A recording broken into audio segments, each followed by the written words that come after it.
খবর 24 সাথে আপনাকে স্বাগত। নতুন নতুন খবর জানার জন্য আমাদের চ্যানেলে চোখ রাখুন।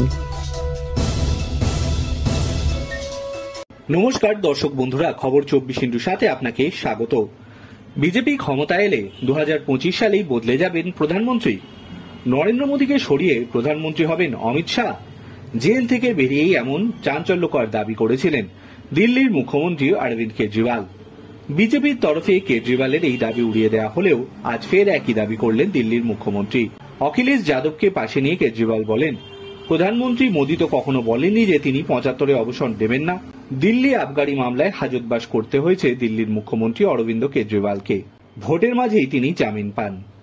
আর জেল থেকে বেরিয়েই তার সব থেকে বিস্ফোরক দাবি ছিল বিজেপি ক্ষমতায় এলে প্রধানমন্ত্রী পরিবর্তন হবে। মোদীকে সরিয়ে প্রধানমন্ত্রী হবেন অমিত শাহ।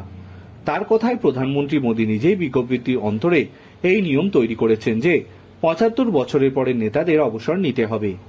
আগামী বছর 75-এ পা দেবেন প্রধানমন্ত্রীও। তবে কি তিনিও এই নিয়ম মেনে প্রধানমন্ত্রী পদ থেকে সরে যাবেন?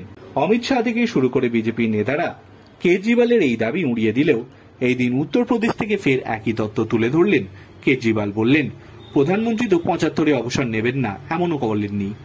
গোটা দেশ বিশ্বাস করে যে প্রধানমন্ত্রী তার অবসরের বয়সের নিয়ম ভাঙবেন না। এই দিনের সাংবাদিক বৈঠকে অরবিন্দ কেজরিওয়াল আরো বলেন, অমিত শাহের প্রধানমন্ত্রী হওয়ার মঞ্চ তৈরি হয়ে গিয়েছে। ওর জন্য বিজেপি সমস্ত প্রতিবন্ধকতাকে সরিয়ে দিয়েছে। তা সে শিবরাজ চৌহান হোক বা ডক্টর রমন সিং, বসুন্ধরা রাজে, মনোহর লাল খট্টর বা দেবেন্দ্র ফডনবিস। এখন ওকে একমাত্র চ্যালেঞ্জ করার মতোই রয়েছে যোগী আদিত্যনাথ।